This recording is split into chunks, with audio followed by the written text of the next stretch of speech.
All right, it's recording. Oh, yeah, so right. It's live. Yeah, live to what? To right here. Live does. Yeah.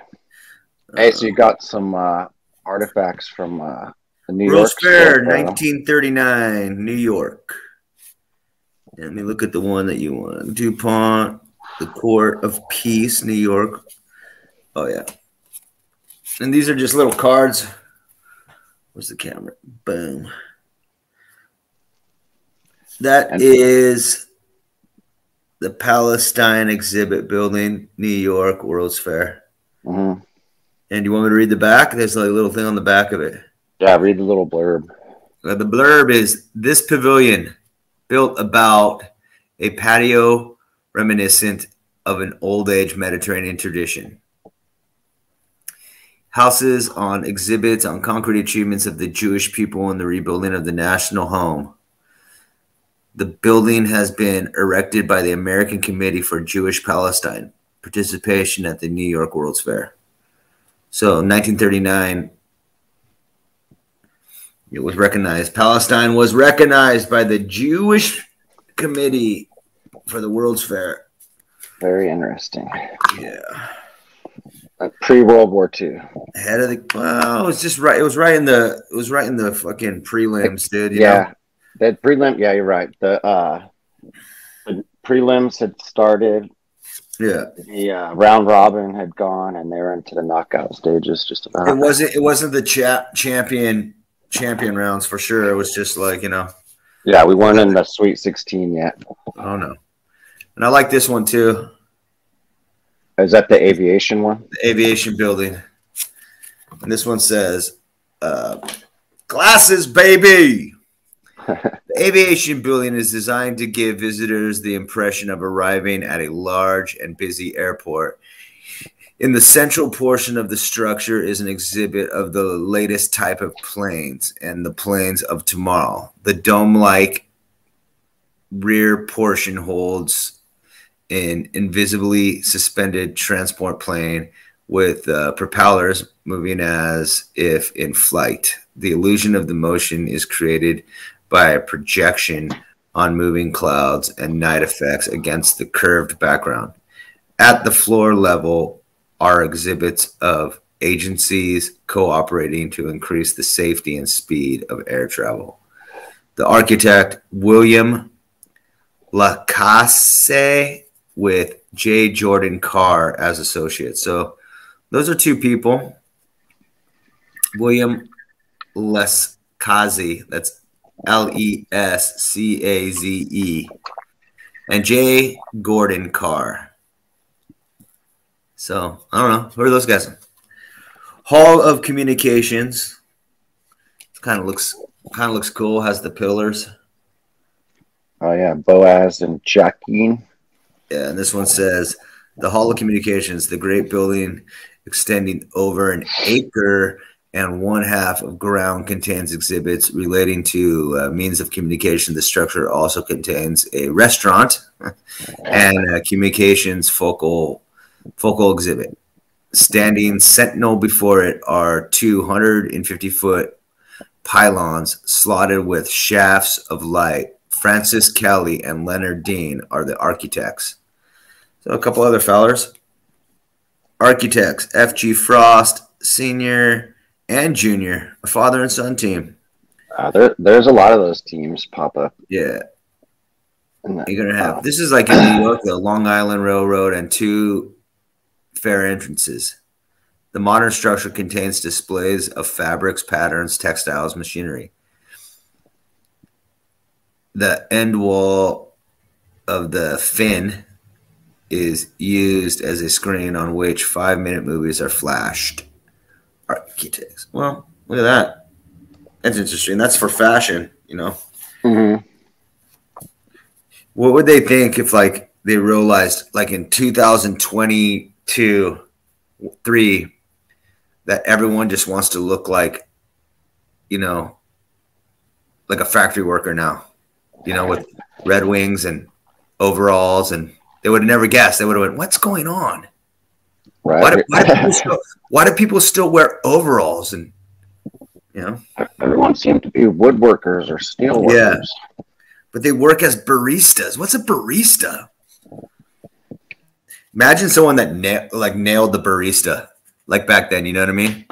They're just like, everyone's gonna like have a fucking Aryan youth haircut and work as a barista. They make art with lattes. Yeah, and have fingernail polish. That's like a big thing.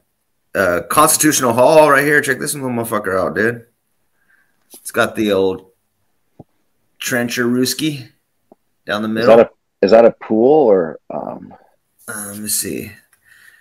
Constitution Mall, not Hall. Sorry. Constitution Mall. The picture shows a central mall for the New York World's Fair, a long esplanade lined with trees and benches arranged alongside 5 lagoons. The latter form a setting for groups and sculptures, symbolical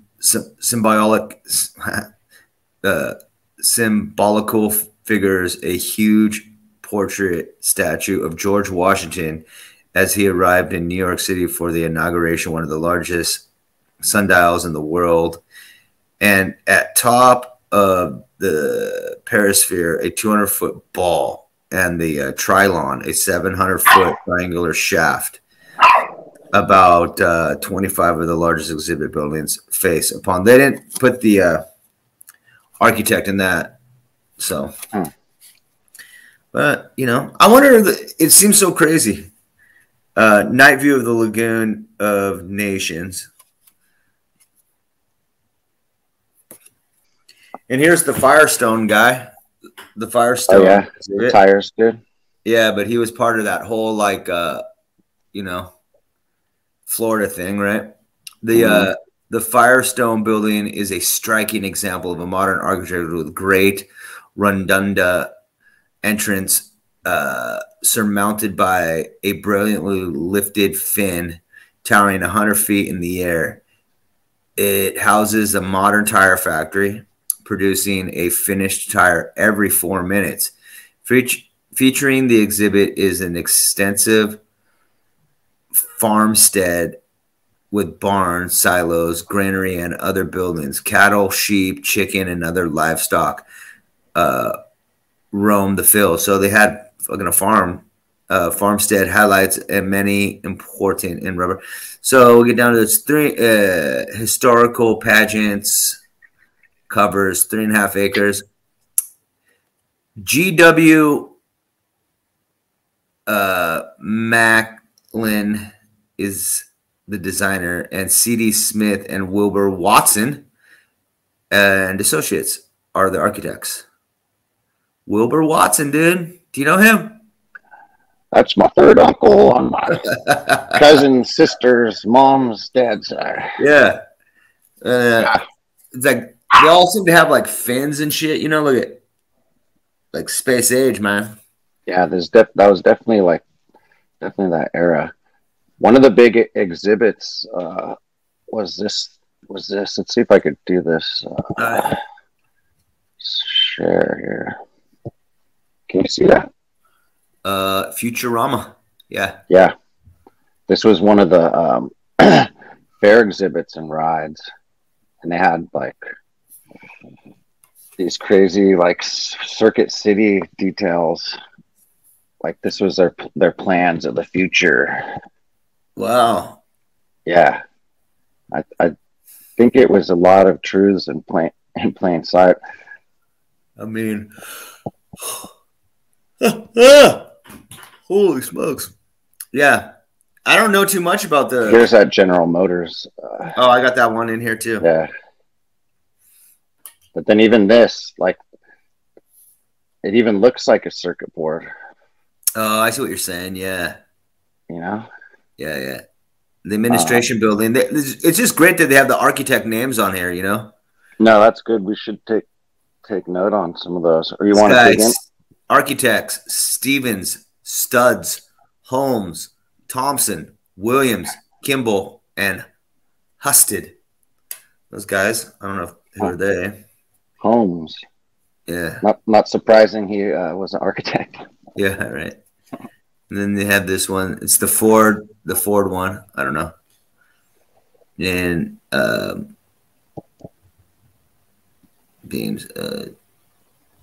Walter Dorwin Teague is the designer of the exhibit, and the architect is Albert Kahn. Sounds like a con. Yeah, the king. I like this one, though. I got to admit, this one's pretty cool. The Trilon and Perisphere.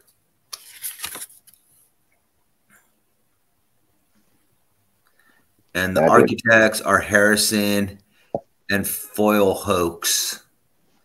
That's Fouil. Fiohoix. And this one is to the left is the lofty shaft of the Trilon, which rises to the height of 700 feet above the ground. A bridge links it to the 200-foot perisphere, in which the theme of the exposition is depicted. The architects. What is the theme? Does it say? The what? It says the theme is depicted. What is the overall? Oh, there you go. Well, that's actually fucking insane. Wow. And they tore this one down too right away, huh? Dude, I know. I think this thing, it might even still be there, bro. I could be wrong though.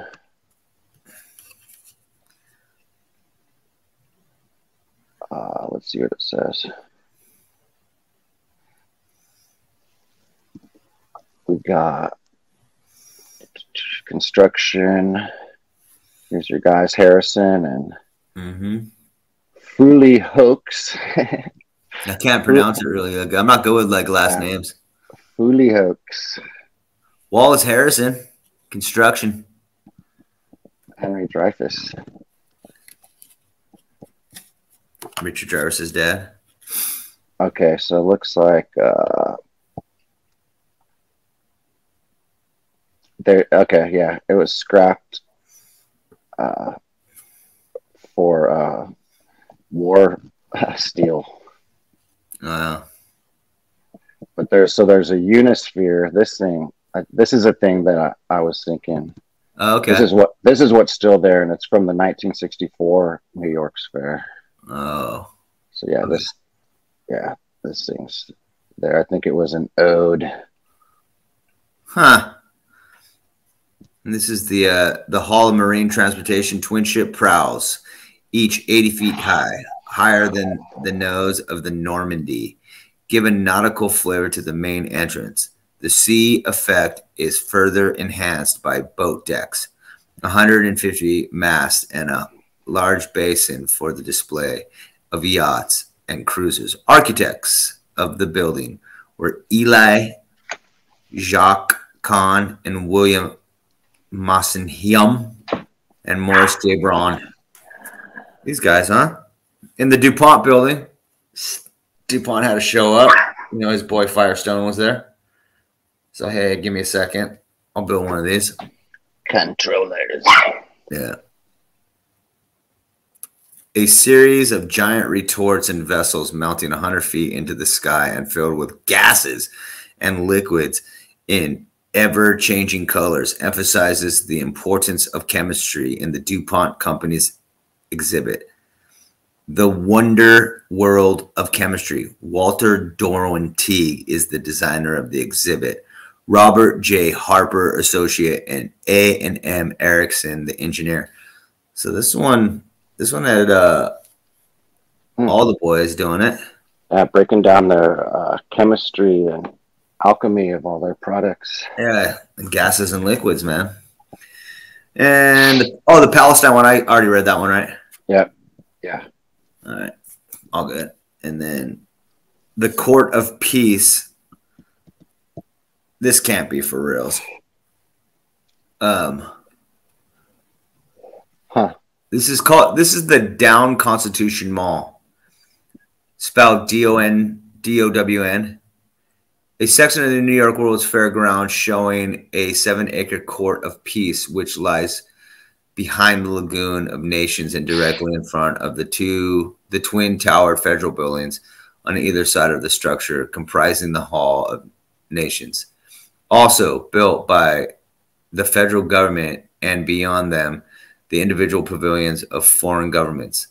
The view is from above the Perisphere, looking down at the Constitution Mall. Okay, so it's just kind of like a thing. No architect. And the aviation building. It actually called it the Twin Towers, even. Yeah, something like that. Yeah. Was this it? Yeah, the Constitution. Yeah, it's got to be it. Interesting. Yeah. So it's the first Twin Towers. Yeah. That they tore down. Yeah. Oh man. Huh. Yeah, I don't know too much about it, man. Like, is this your postcard? That's it, dude. What is it going for on eBay, bro? Let's see. Was that an eBay? I don't know. Oh no, that was just some. These are just. It's called New York's World Fair. This is what it's like. It's like miniatures. Oh, okay. Yeah. Okay, I'm getting used to the screen share is a little different on here. I don't know how to fix it when I go to screen share. I can't see either me or you. Uh-huh. So it's just kind of a little awkward. Anyways, what else been cracking? Dude, it's our nothing. I've been kind of going down the like the Jesse James story a little bit like this week, just kind of like looking into it. The chopper builder from West Coast Choppers, bro. Oh fuck yeah, dude! Bullets and guns, dude. No, just like the old school Jesse James, the lore. Yeah. I guess his dad is buried in the foothills of California or something like that. He was a preacher, and he went out to the gold. He went out to the looking for gold because God called him out to look for it. And I don't know, he died from dysentery, drinking water, like was at a mine or something like that. And then he died like within 2 weeks of getting to California. Placerville is where he's buried. Unmarked grave. Huh. Yeah, so it'd be interesting. Why would they do that, you think? Unmarked? Yeah. I have no idea. He was like some kind of like preacher from wherever he was. And did this pop up? No, I've just been watching stuff like that people do, and I didn't even look at Wikipedia. Anything else pop up? He's gnarly. I mean, I say he's like, he was like shot in the chest twice, and both injuries and shit. Like he was back into battle like a month later, so or whatever he's doing. Yeah, he was hung from a tree to give up his brother, which was interesting. He never did when he was young, and I guess his family had slaves and stuff like that. And they had they came from like a pretty good farming family back then. It's hard to tell. Unionists too, right? What'd you say? They were on the Union side? No, Confederate. Oh, they were Confederate. Okay. Yeah. I mean, I think where they're from, they passed like a law, I think, abolishing slavery or something like that during the referendum. Like I said, there was like severe political like shit going on, obviously back then where there was like a lot of like it was I think Missouri, right? Yep. And they didn't like really outlaw slavery, but they weren't like totally like psyched on continuing it. And so but like 80% of the state were like, oh well, like we want slavery, I guess, But the thing is that I don't really know like if that's history, there as much as like it written down and being like recreated because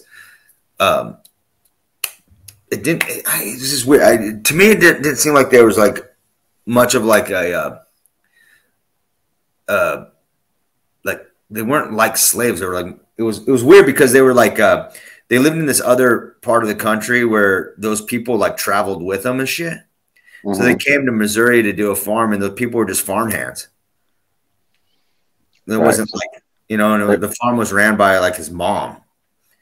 And it seemed like everybody was getting along. It wasn't like it was like, who knows what it was like, but like it might not have been a slave situation.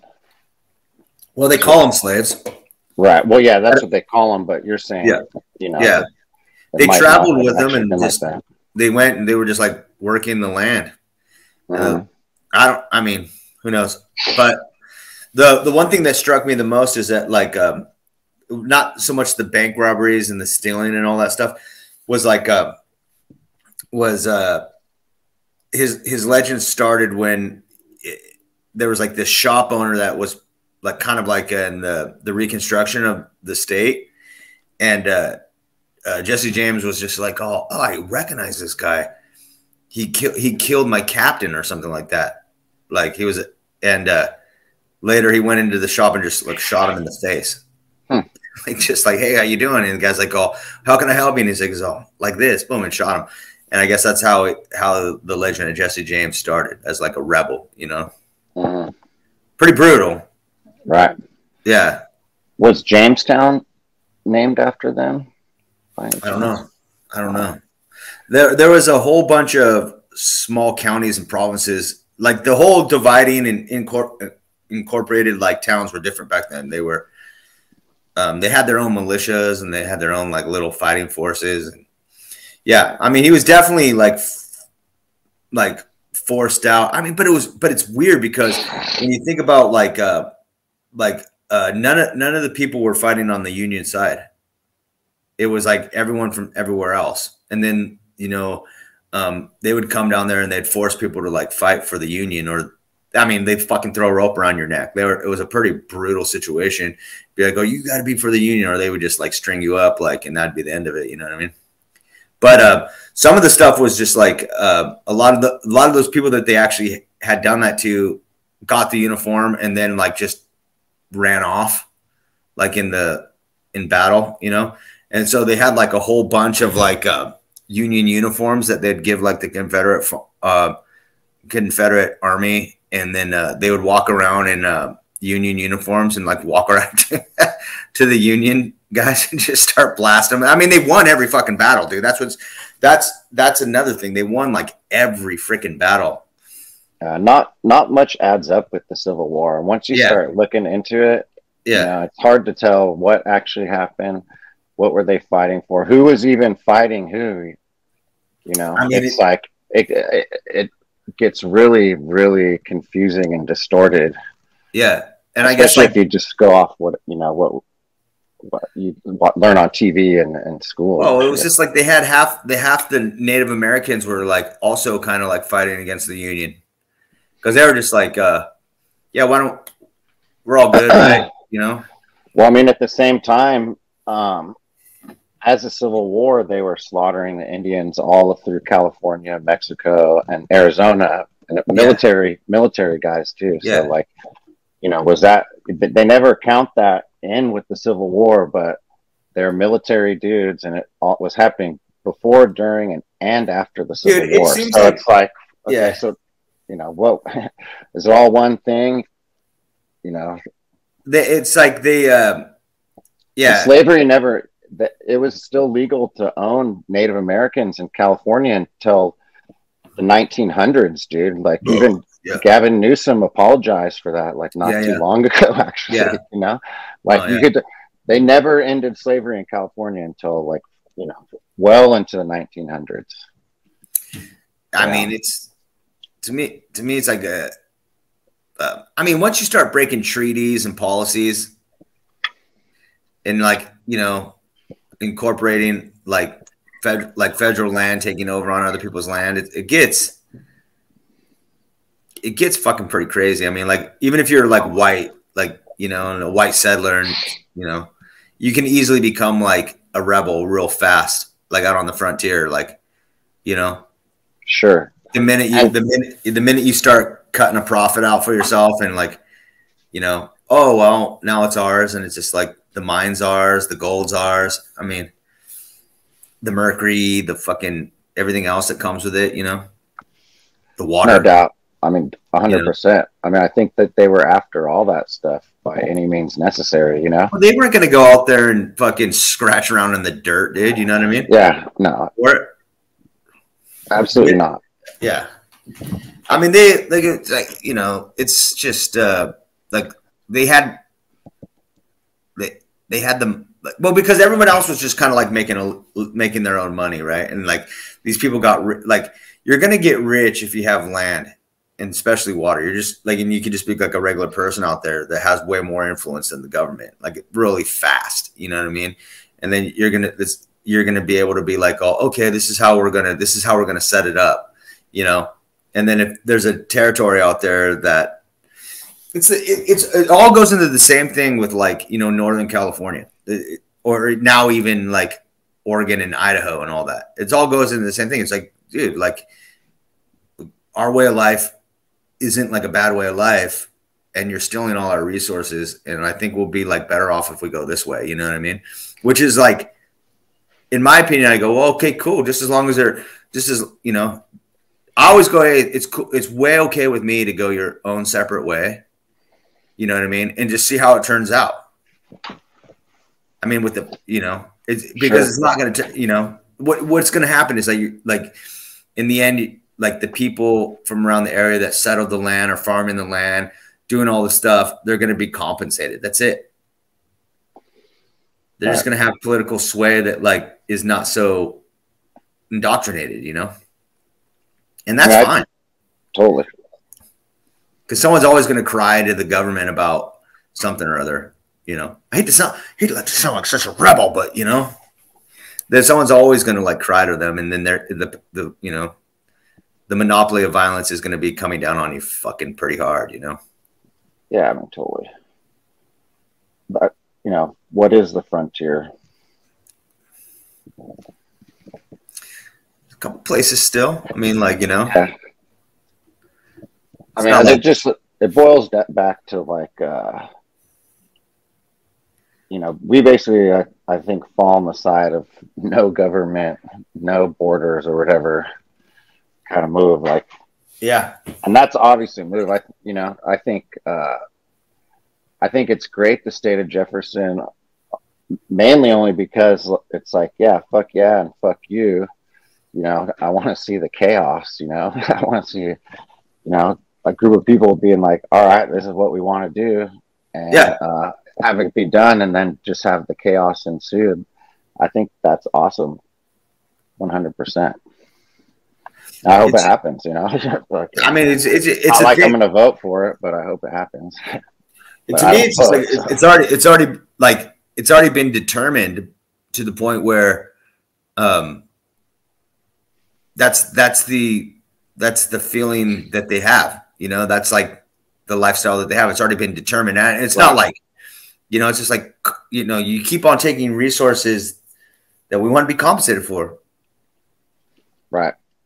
And I think even like, I think the shutdown kind of showed people that you can do like these little breakaway civilizations, you know, like at least up here in Oakland, like the rules, a lot of the rules went way out the door, you know, and it was like liquor stores carrying, you know, shit that they shouldn't be carrying. It's like no fucks given, you know, and it's kind of like, you know, just a big fuck you. Like, what are you going to do?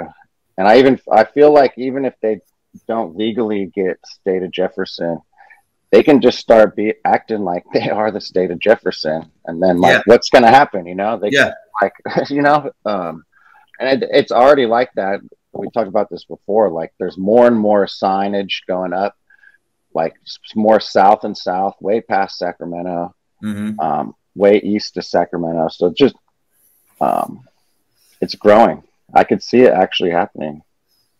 Well, it's like it's the new like we've always talked about. It's like that 20% of the the gilded like society that believe that they're part of like the 1%. They're just like they don't understand that they're like expendable to the point where, you know, this whole like trick.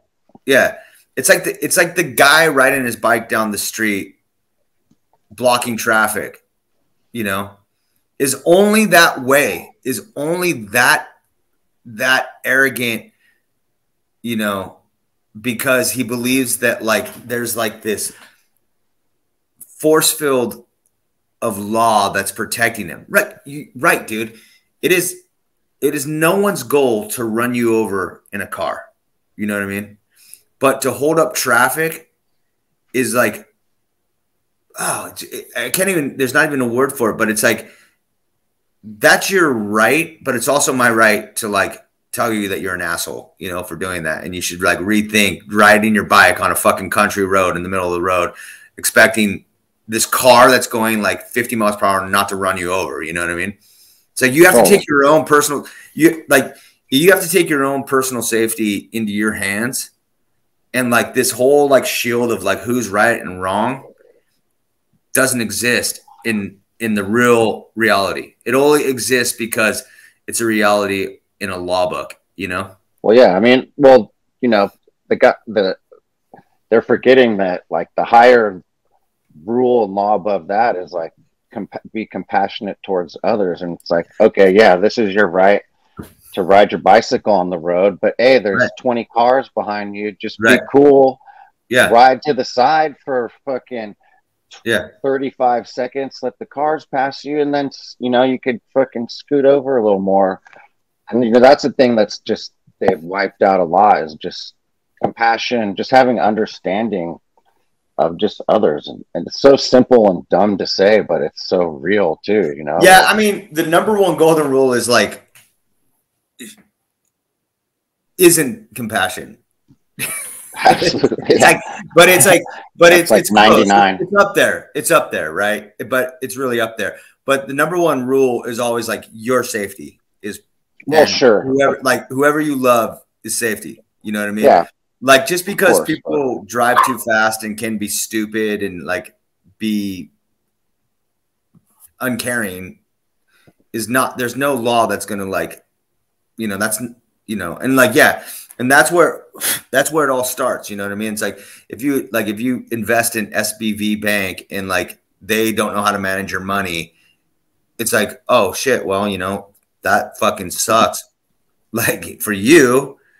And it sucks that those people who are like, you know, the gilded society where they believe that they knew how to like do it, but they didn't know it. They didn't know anything more than anyone else, right? And they protected their fucking dumbasses all along the fucking way by selling their stocks like 2 days before the bank went belly up, right? Yeah, like they didn't see that coming or nothing. Well, they're just like, oh shit, you know, as far as it goes, right? You know, and I don't want to sound cold, like, yeah, dude, would I like to lose like millions and billions of dollars? No, I wouldn't. I want to lose my mind. But at the exact same time, it's like, you know, the people running the banks also kind of were like knew what was up, dude. It was like Absolutely. Kramer telling like Kramer from that like Mad Money guy was telling people to buy the stock 2 days ago, 2 days before the fucking thing happened, you know. And I was just like, what are you doing, dude? It's all, you know, what are you doing, bro? Yeah, I mean, just like you said, you know, 2 days before, like all that activity, like, come on. Yeah, yeah. It's just the stuff just gets weird. And they've already got bailed out, or I don't know. I think the bank opened back up now or something. Maybe from just from what I understand, there's already like a fund for stuff that like happens like this. So technically it's not going to cost any of the fucking taxpayers any more money than they're already paying in taxes. Right. We already paid for it. But you already paid for it. So it's like, okay, it's like it's in this thing. It's $100 billion, which is going to cover it just so the bank stays open. And then they can sell the bank for like whoever has money on their like bank sheet. It's just it's one of those deals where it's just like, yeah, well, we just want to make this so that someone can buy up all that like crap they're going to like use it for a freaking loss and write the tax, you know, because they're going to go, oh, we got to cover this. And then somehow on the back end, they're going to make all the money. Right. But that's how it goes, right? It's like, you know, exactly. That's the game. Like, yeah, they couldn't have put that money in like towards all these homeless people out here or something. You know what I mean? Just funny. No solutions, man. None. It just no solutions. Band-aids. It's all basically like, even going back to how we always talk about with the dams and the reservoirs, right. Mm-hmm. and diverting rivers to create new economies. Like they didn't care long run if it was going to fuck up, because they were in the situation to fix the problem, you know, and they could always divert the problem off of them. And, you know, it was just a Band-Aid situation after Band-Aid situation. Like generations of families with these companies are literally retiring one after another off these jobs, you know, just fixing their, you know, they're just like, you know, it's the same thing as the phones only last 8 years until yeah, no, I mean, like, you know? That's the thing about like when this is why I go, oh, like people go, hey, we're winning, they're exposing like the whole like thing going on, right? But I'm okay with that. I'm okay with you guys saying that, but like you have to kind of like boil it down to the point where like when there's no solutions, the only solutions become like inhumane, and the only things that can be like actually like worked out are inhumane things, right? And that's where I go, these social engineers are kind of like ahead of the game and have the funding to like do it. Vaccines, drugs, homelessness. It's inhumane, but it's, you know, it's the most, that's your solution is inhumane. And then you like walk around like, you know, you don't have to like see it because your gated community is there. Right. You know, so it's like, they're ahead of the game when it comes to inhumane, like depopulation. It's like, fuck that. It's so much easier. For sure. They give no fucks. Well, they're ahead of the game. Like they've been wiping people out forever. Well, they just don't have like a justice system like us. You know what I mean? Like no matter if we were super in the right, something, you know, like our pleas for mercy are not going to be heard, where they don't even have to like freaking like worry about it. Totally. You know, never even get brought up before anybody. Exactly. And that's there's two justice systems. It's like, you know, and it's just like one judge can just like end it all whenever they want. Like, oh, hey, how's things going? They're like, oh, not guilty. You know, and it's just like, okay, see you later. Never makes the news. No one ever talks about it again. And then, you know, Ohio just has poisoned water, right? You know, That's just how it goes. There's two constitutions, there's two justice systems. You got to like, what are you, if you're going to be charging like, you know, like the railroad system on like the, you know, the new constitution after the Civil War, or like the original constitution, you know, or the laws for like the Confederate Papers or any of that shit. So like whatever court they like want to be like throwing their plea on is going to be like, you know, what state are they in? You know, I mean, I meant to bring this up last time we were talking about like, you know, San Francisco and anything below San Francisco, like the Spanish land grants. So, some of those laws are still completely in effect as a land grant law. I mean, you know what I mean? It's like, that's like the whole thing. But if you have a lawyer or you know what court you're going to end up in, you know, you can end up like in the court of like San Francisco land grant court and like use laws like that. And people just have to be like, oh, well, we don't have anyone that even knows that. Right. And you just go, well, here's my out, you know, then, you know. Totally. I mean, that's an old Dick Gregory shit though. You know, Dick Gregory would talk about that all the time. Like he'd be like, oh, you got to just know which court or which laws you're being charged with, you know, federal, state, or one, city, one, Spanish land grant laws. Just depends. County. You know? Well, county is just or unincorporated. I mean to say. Yeah. But if you sign like we're going into court with this, then it's just like, you know, they're going to just get you. I mean, that's just the whole wrangling of it all. You know what I mean? Totally. Most people are extremely uneducated about the court system and like how how it works and Yeah. everything, like extremely undereducated about it. And like, it's almost like criminal, dude. You know what I mean? Like, Well, it's like how we always say, like fear is like the best way to like, you know, control anyone. I mean, like who would want to like take a chance on some weird kind of like law book constitution argument, you know? yep. Not many people are going to be like, oh, this is it. We're going to take this all the way to the top and maybe even Right. further. And on top of that, it's like real expensive. It's really expensive to get that far. And like most of the time, most cases are freaking decided behind closed doors with the lawyers and the judge shaking Dude, hands. They're charging people. Right. Yeah, they're charging people under like United Nation laws now in the United States. So that's a whole nother thing. Right. So, I had a friend, and I don't know how much of this, is really true, but he was fucking wasted driving San Francisco, fucking sideswiped cars, crashed all the shit, broke his hip. Yeah, just fucking was knocked out. Paramedics came and they tried to arrest him, and he's been on this trip of, about a similar trip about if you don't claim you're a citizen, you don't claim, if you don't agree to, it's some weird shit. I can't really get into it. Right. I can't really remember. I mean, but he basically said like all this stuff when the cops tried to arrest him, and they never even charged him with the DUI when it's all said and done. Yeah. Like, I forget what it was he said. I'll have to ask him. And I'm not too sure how much of it is real, but he never went to jail or anything. Right. He was in the hospital for a while. Like, yeah, I brought him burrito in the hospital, and like, he wasn't chained up to the bed. There wasn't any cops around or anything. Yeah. I forgot, man. It kind of sucks. I can't remember what he was saying, but basically they couldn't do anything. Right.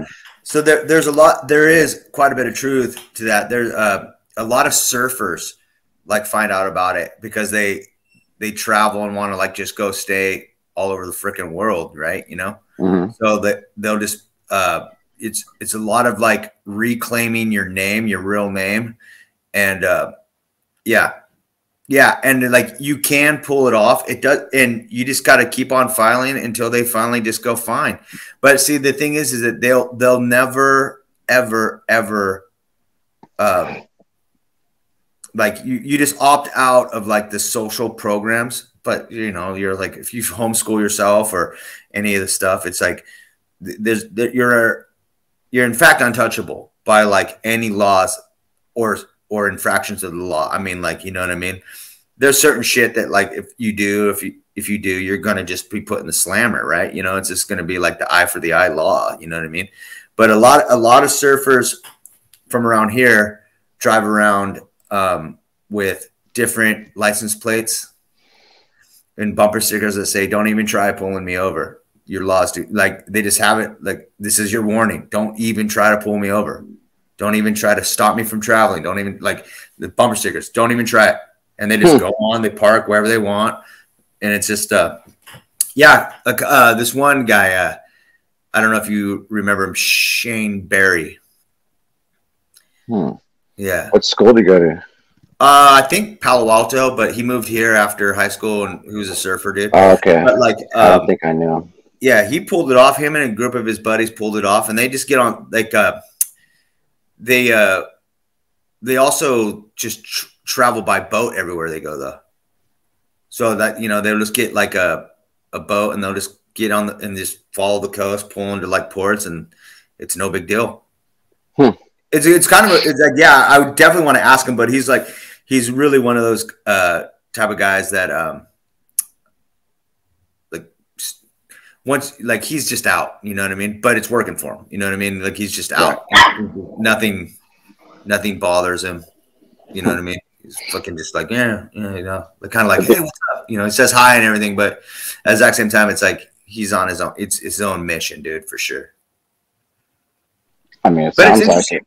It's awesome. It'd be cool to try and talk to him for sure. Yeah, next time I see him, I don't know, like he's just traveling. Like he's just I want to like actually like talk to him about it because it would be really interesting to like see about that. But it's like you claim your own real name and you give up your rights to. I mean, I think if you get like caught up like in another country, there's the embassies. They don't even who what later. But like you get to travel and drive around with any because they called like driver's license privileges and they can like take your privilege away. And so and you're just like, oh well, yeah, it's not even none of this stuff is lost then, right? Privileges. Right. Privilege. You know? Yeah. Right. You earn that privilege. You have to have certified this privilege. Yeah. If you don't have next time I see him every now and again, he'll come by the coffee shop, but he doesn't stay long that much, but he's just kind of, hey, what's up? And then just kind of go like, there's a few of them that like kind of like are just complete rebels now. You know what I mean?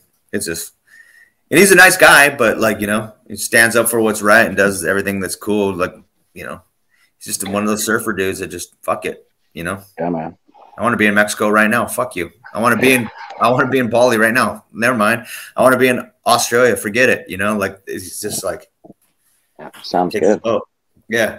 I'll hit up my buddy too. See if maybe I get some more insight on that. That'd be I mean, dude. I know it's a bunch of paperwork, and I know it's like. I mean, none of the right to it all goes back to the like the Constitution. Like you're a Constitution of the United States. I can be whoever the hell, like, which is the end all be all like soup that you want to be in the end, anyways, right? You just want to just be that person, you know. You want to be you, and with like, you know, I'm not going to get drafted. I'm not going to, you know, there's no debtor's prison freaking anyways in this freaking world. Right, you don't have to worry about no fucking people telling you can or can't fucking sell some shit or do some shit or build your house there or whatever. Exactly. So, you know, that's how I think it's like has to do with like you can't use the post office or nothing like that. Everything has to be like delivered DHL and stuff like that.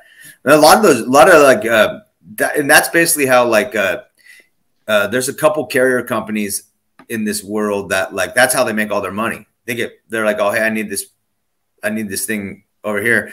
And if you're like a carrier, you just fly out to Singapore with like documents and just be like, oh, get brought right into the freaking CEO's office and be like, oh, need your signature. And he's like, all right. And then you just get back on the fucking plane and you go. And it's just like big time money. You know what I mean? Right. But who knows, you know? Right. Did anyone follow you here? You go, no, man, you're fine. Just drop it off, you know? There's a million ways. I mean, the way, and I think I think in all honesty, I think if you're, that's why fear rules you, you know, everyone kind of fears like a freaking knock on the door, you know, like these days. Sure. They certainly set it up to be like that. It's not like anyone ever comes knocking on our door for anything good. I mean, that's how it used to be. Sure, yeah. Like, dude, that was like how glory days. Yeah, you would just yell from the street, like, "Oh, hey, Mrs. fucking Noonan, is Daniel around?" You know, just like, "Oh no, he's out of here." And you're like, "Oh, where'd they go?" You know, that's how you did it.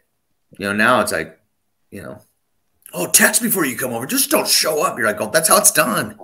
I'm like living in between two worlds, you know? Yeah, I see someone fucking coming up on the gate and like fucking grabbing the fucking. You're all stop right there. Locking in on sights. You're all stop right there. Halt, sir. Freeze. Stop, human. Do not proceed. Yeah. I don't know. Maybe like I was like looking it up one time, like how they did it, you know, like how do I become a sovereign citizen in the United States? That doesn't even give you. Good luck with that one. I know. It's like, let me see if I can do it real quick. It is interesting. He has a different license plate, and it says U.S. sovereign citizen. Huh. Yeah. Wow. So yeah, this is a little different. Sovereign citizen. This is a little different than what my friend did with along the similar things. He did it with no paperwork or anything. So I'll have to follow up on that with him. Dude, I'd love to know. Totally. While you're looking that up, I'm gonna. Oh, here it is. Sovereign citizens believe they are not under the jurisdiction of the federal government and consider themselves exempt from the U.S. law. They use a variety of conspiracy theories and falsehoods. This is how they get around falsehoods to justify their beliefs and their activities in which are illegal and violent. So that's the first thing that gets brought up. So they basically call them violent criminals right off the gate. Yeah. And conspiracy theorists. Right. Yeah, I mean, that's the number one thing. Oh, my God. He's an idiot. Here's a quick guide. Can you see that? It's just like, no, it's so much paperwork. But yeah, if you look into it, I mean, well, here's what's it called? Atmospheric River. Atmospheric River. I was like Astroperic River. This is we're in our second atmospheric river of the atmospheric. Week. Atmospheric. Yeah. Dang, that's a hard word for me, man. Hopefully it's over, bro.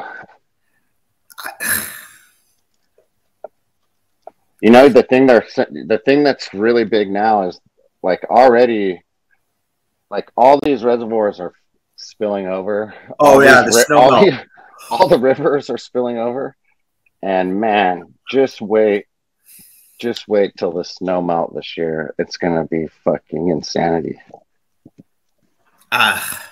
There's nothing worse. There's nothing worse than listening to people that like to go to the snow to ski. I mean, it's just like every day I go to work and everyone's just like, oh, so squaw's looking good, dude. Oh my God, dude. And it's just like I would like to say I enjoy squaw, but there's a lot of kooks on the mountain now. And you're like, yeah, no shit, buddy. And the traffic, it's just getting worse. I mean, let me tell you, like we've been going for years, and you're just like, oh, shut up. You know, I go, you know, like I used to go like once every 10 years, get up there and just carve it up and be like, yeah, this is fun. But it's just like, you know, $150 later, fucking, you know, you sit in a car for like, you know, it's not like I just like get up. My life is like this. I like getting up and just walking out the door and enjoying it. You know what I mean? Like, and then drive off to like a glacier and just kick it up there. It's not my idea of fun. Dude, the last time I snowboarded, which was the first time I snowboarded in like 10 years, I went with my buddy RJ, Timeless Coffee, RJ, shout out. So go up there with him, and you know, I hadn't gone forever. And so we go up with the baby slope, you know. I'm like, I'm going up the baby slope, dude. You know what I mean? Mm-hmm. And so we get in the lift, and like we pass the baby slope. I'm like, fuck, dude, where the fuck we going? Like we pass the baby slope, we pass a couple other slopes, and like we fucking end up at the top of this motherfucker. And it's like fucking it's a top, what is it, a diamond? Fucking black diamond? Yeah, it's what, like we're at the very fucking top. I'm like, what the fuck, dude? So I basically rolled all the way down the mountain. Yeah, it was gnarly. It was like you had to go through trees and shit. Right. Like at the end, I was walking. I just took off my snowboard. Yeah. Walked. I went straight into the fucking lodge. Ordered a fucking coffee and a hot chocolate. Yeah, and fucking sat there for the rest of the day, dude. I went back out like maybe 4 hours later. I took a couple of rides on the bunny slope, but I was already so over it at that point. Right, yeah. I went back in the fucking lodge, waited for my buddy to fucking snowboard all day. Yeah. It was great. Yeah, you just sit there, you're like all reading the newspaper. Yeah, no, the thing is that like I don't mind it. Like I don't mind any of that stuff. Like I just don't like moguls, right? Because I can't. There's something about like white and gray. My eyes just don't adjust for moguls for some reason. I just cannot see what's coming up. But like, you know, if I got powder and I got like a line, I'll even grab rail on an air. I don't even care. But like, it's just something about moguls. I always end up like hurting my neck. Like it just compresses wrong. I can't. My body's not made for that. Not made for the snow. My body, like, no, thank you, man. Like, give me a beach. Give me a lagoon, give me a waterfall, give me a shirt off in the summer. I was like, yeah, just like fucking did. I just don't like anything. I don't like anything that I have to like put on and be on. And then, oh, is there snow down my fucking bib? Like, what the hell? And I'm cold. I hate it, man. I hate it. Parts of your body shrink up. You can't even take a piss. You're like, oh, you know, like. So, I mean, yeah, I don't necessarily hate it, but I don't. Yeah. I'm glad I don't live in it. I'm glad I don't have to experience it and usually it's by choice, you know. Yeah, I'm miserable in the cold, man. Like, you know, people get miserable in the heat. Like, I do fine.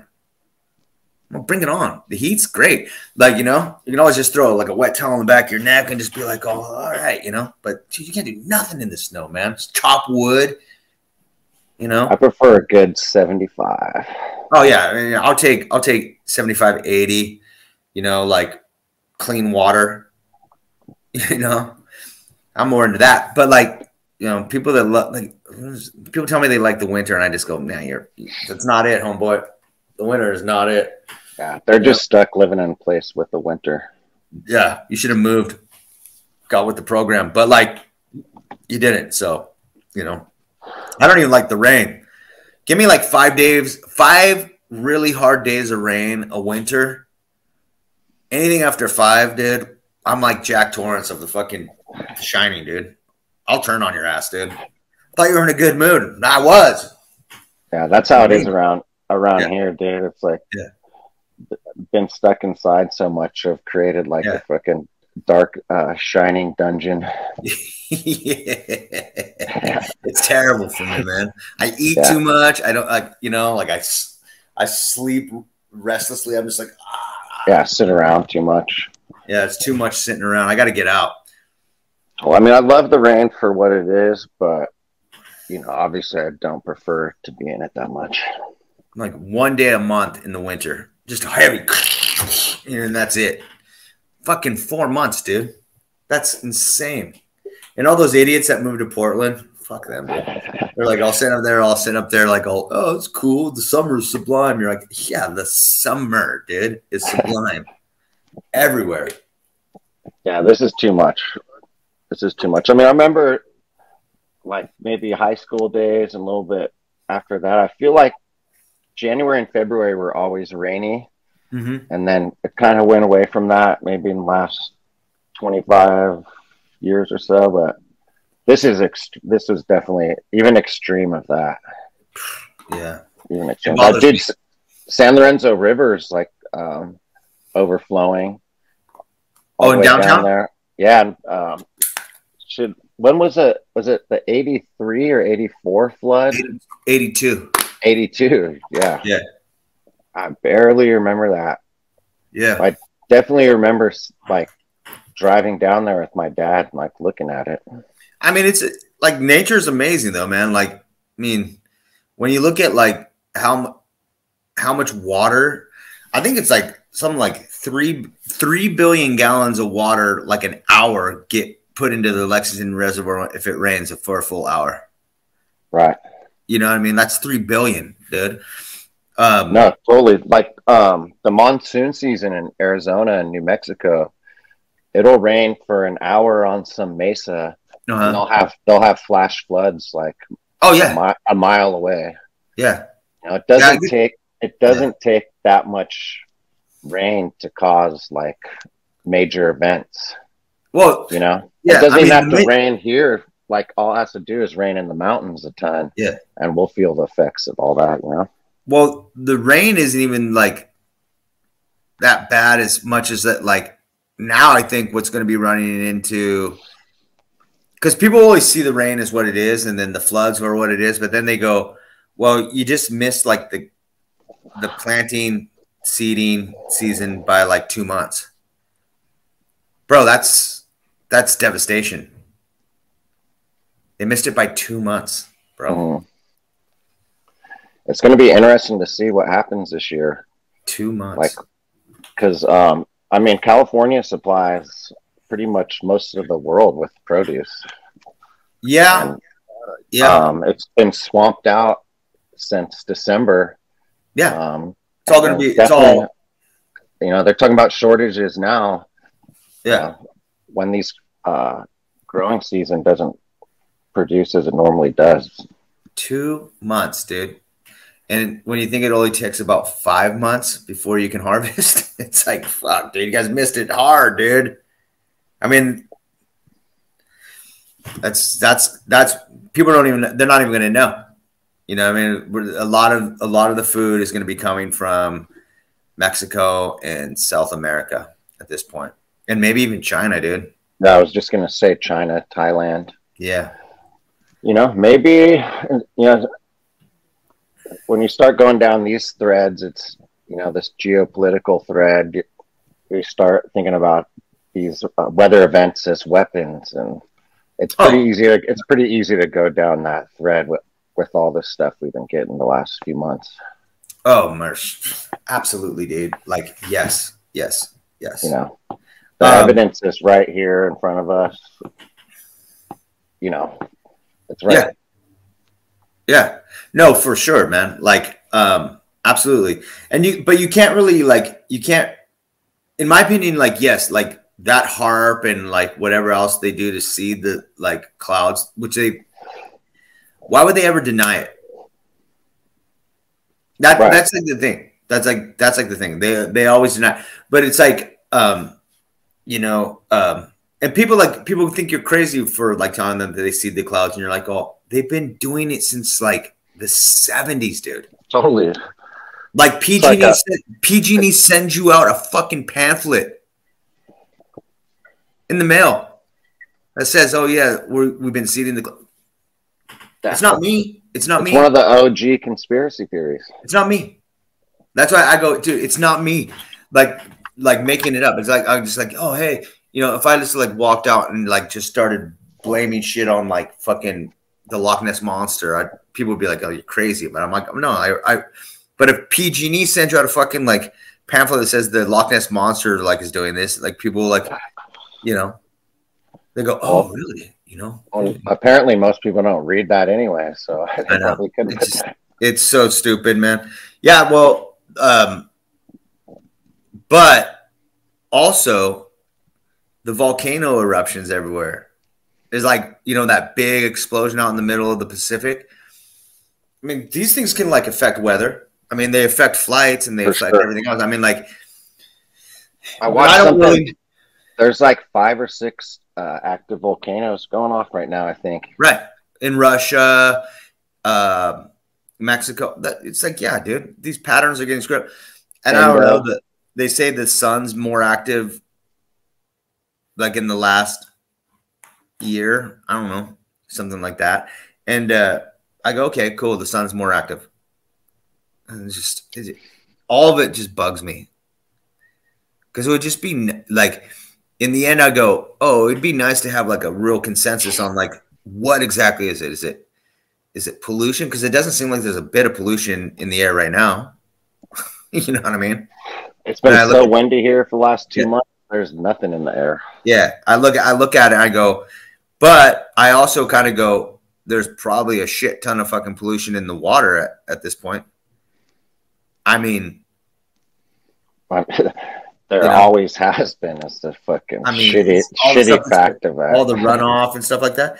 There's probably going to be like a gnarly like topwater bloom on the ocean at some point.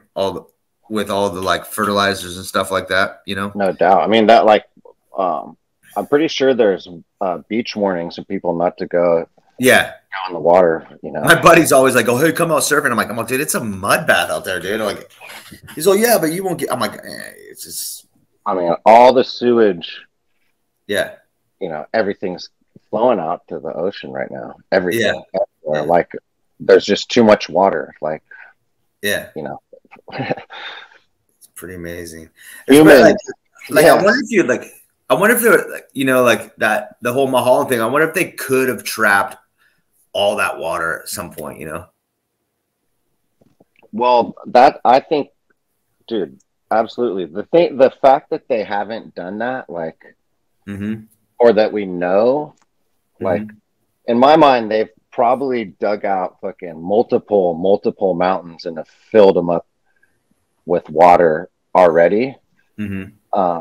Because that's like a logical thing to do, you know? It's like, hey, plan B, we should store some of this water for those tough times, you know what I mean?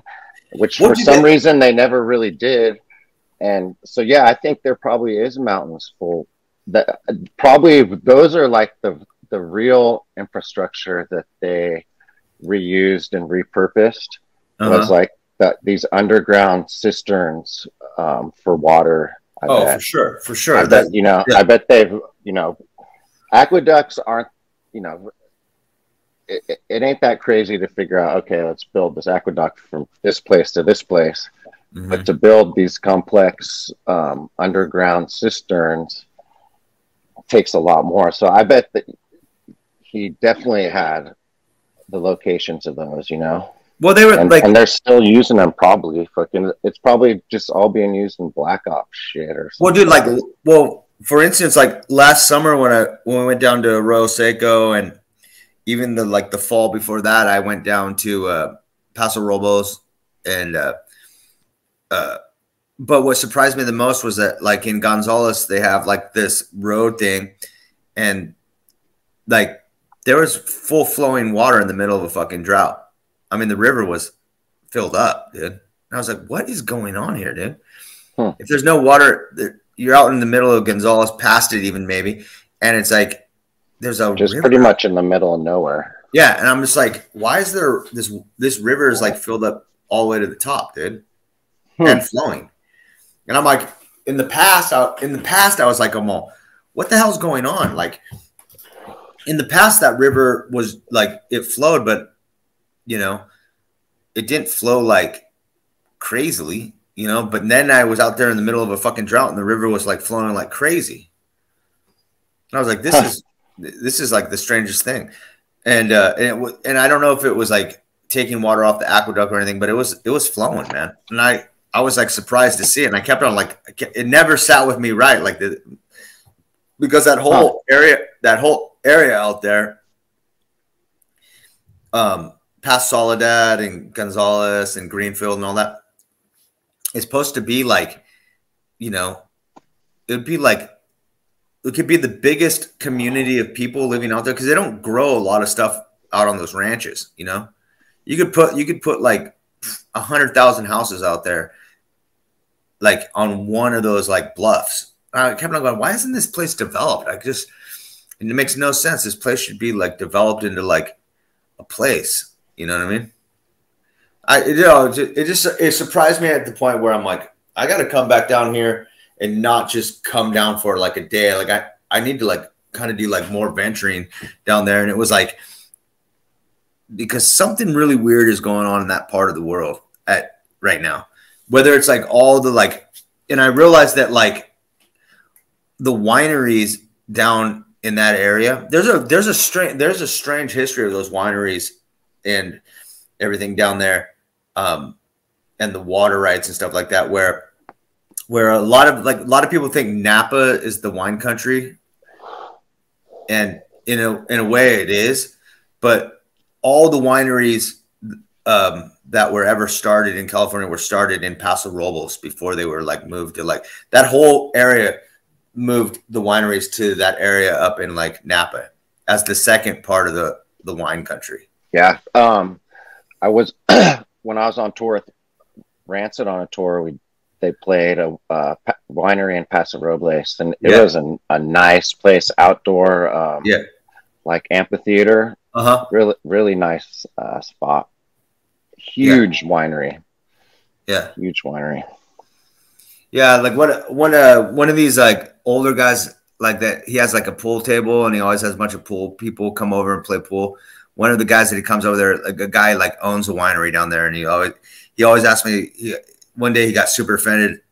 I seen it on his face. He didn't act like he was offended, but like he asked me, he's like, "Oh, you like wine?" And I'm like, No, man, I really don't like wine. I didn't know I was talking to like the owner of a winery, and I'm like, I'll drink wine, but I drink it to, drink it. I don't drink it for taste because I don't think there's a lot of different tastes in wine. You know what I mean? And I don't spend a lot of time. And he looks at me and he says, "Oh, what are you drinking?" I'm all, cheap beer, dude. You know what I mean? It's like, and he just gave me like this weirdest look, like, it's all right, dude.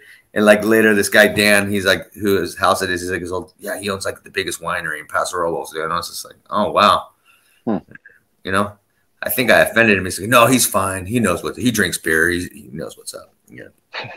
Yeah, But he just kind of gave me that look where he's just like, oh man, like my whole life is dumped into this winery, and you're just like, you tell me that like wine sucks. I drink it to drink it, man. I don't drink it for the taste, because people get really wild with that. You know what I mean? No, I mean, it's a thing. And that whole area from Greenfield, Gonzales, Paso Robles. Yeah. I think, that's all. I mean, it's all major wine out Fort there. Hunter Liggett is out there. Yeah. And, I guess it just shows who's more important to get water, like it'd be interesting to find out like about that.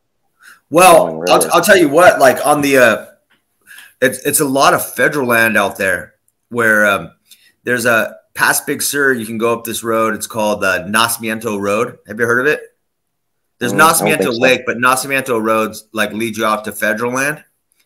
And here's what's so funny. On federal land, you can do whatever you want. You can live on federal land for 30 days as a squatter, and there's no one can come and tell you what to do or leave. They only come to tell you. Similar to BLM land. Yes, but like out there, you can like shoot guns. You can be whatever you want out there whenever you want to be there, because there's no one to patrol. There's no like state troopers that'll come out. To me, it is so weird that like there's no laws on federal fucking land, dude. No. That like can be inserted by like sheriffs or like police officers or rangers. All they want to make sure is that like you follow the 30-day protocol of like leaving the federal land. I will say this. When I was in Oregon one time, we were camping. Mm-hmm. I got a ticket for having weed. Oh, shit. It was a federal, because we were on federal land. Oh, okay. So I got a federal fucking ticket for having weed possession. Whoa. It was a pain in the ass. Was it expensive? We're in Oregon, yeah. Yeah. Like I think it was $1,000. Wow. And supposedly it's not going to show up on my record or whatever. I haven't had to deal with it. But it was in Oregon. Oregon was legal at the time. Right. Pretty much everything is up there. Yeah. Yeah, I know. Those rules are crazy. I learned a lot about the BLM land when we went on the road trip to the Southwest last year. Yeah. And you can I think with BLM, it's for 2 weeks you can stay in a certain place. Okay. Yeah. But I mean, it's basically you can just fucking stay wherever as long as it's like out of the way. Yeah, you can haul up there. Yeah. Technically as taxpayers, as I'm sure most of us are to some degree, we own that land, so it's like ours. Yeah, it's a total freak out there, because it's like you could just off in the distance you hear gunfire and you're like, what's going on? They're like, oh, it's shooting the guns. This awesome beach up on the motorcycles. This awesome beach up on the coast, the Lost Coast. Oh yeah. Oh dude, this killer beach campsite. It's like 2-mile drive through the mountains on dirt road. Super cutty. It was already kind of sketchy just because of the remoteness, but not really. But I guess since the shutdown, it's become like anarcho town. Oh wow! And so like the shutdown has definitely bred a lot of those places. I bet that place is cool in an idea, but I bet it's pretty sketchy. I bet it's a pretty sketchy place. No, there is always, if you're a sketcher. Yeah, there's always a sketch factor, but you know, what I think holds it down in a weird way is like everyone is assumed to be like carrying a firearm. So, yeah, like Sure. you know, it's like, I mean, warnings are warnings, right? So it's like, You know, for yeah, sure. I mean, that's basically how it is in Oakland, San Francisco, the Bay yeah, Area right now. yeah, You know, it's always kind of assumed that anyways, but definitely in the yeah. last few years, dude. Like, I mean, the homeless camp by my house, there's been murders there, like shootouts. Like the homeless people have guns. Yeah, It's nuts. yeah, for sure. um, Are you gonna stick it out up there? not in the long term. Right. Um, it's just a matter of where to go right now. You know, like Yeah. where to go, what to do. It's really bad timing, anyways, with shit. Yeah. But I mean, I've always wanted to get out of America. Wow. Oh yeah, yeah, Mexico. Yeah, I mean Mexico. I used to want to, you know, Europe, somewhere in Europe, maybe Yeah. beach in Portugal, Spain, Yeah. No doubt. Well, Deutschland. yeah. Have you ever been to Morocco? No, I want to go. yeah, it sounds Africa, tight. man. Looks tight. Africa. Yeah, no, I mean, like, I keep on thinking South County, Monterey is like, but there's not a lot of ways out once you're down there. That's like like when you live in like Oakland or even Santa Cruz or San Jose, that like you do create options on ways out, like because it's like money's kind of fast, you know. But like once you hit one of those towns, it's like a cutty town. It's like, you know, you're gonna have dogs, you're gonna have like animals, you're gonna have like, you know, what are you gonna do? Like, you know, you're definitely gonna once you get into the cutties, you're gonna have freaking dogs. Yeah, definitely. Know? And you know, the how you're gonna make money is gonna be a lot different out in the cuts too, you know. Yeah. I mean, so the ideal at this point would be to be somewhere close to an airport where I could fly anywhere I need to. Yeah, yeah. And you know, in between just dip out. Yeah. No, it's a difficult move because it's really like even if you do live in South County, Monterey or something like that, where dude, the Monterey County is as big as like Vermont and Delaware put together or something like that. It's huge, right? But you can grow your own food and dig your own wells. My whole idea is like I actually really would love at some point to like build like a structure into one of the hills. You know what I mean? Like a cement structure where it's just like, you know, you can go down into like your thing, but everything up where you're at's kind of like, you know, like this windowed house. And then you just have your underneath part where it's just like quiet and just, you can like look, you know, have cameras.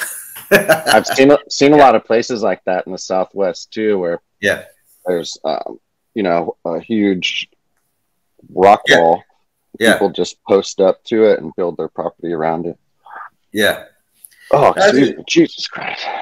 Because like I always have like this like fantastic like dream or whatever, just like creating like artwork, you know what I mean? And then just be like, yeah, you know, like charging outrageous amounts of money for it and just having someone buy it. You know what I mean? Like just like, oh yeah, well, you know, like, I'm not really selling like $400 of like art. Like right now I'm selling like $400,000 of art.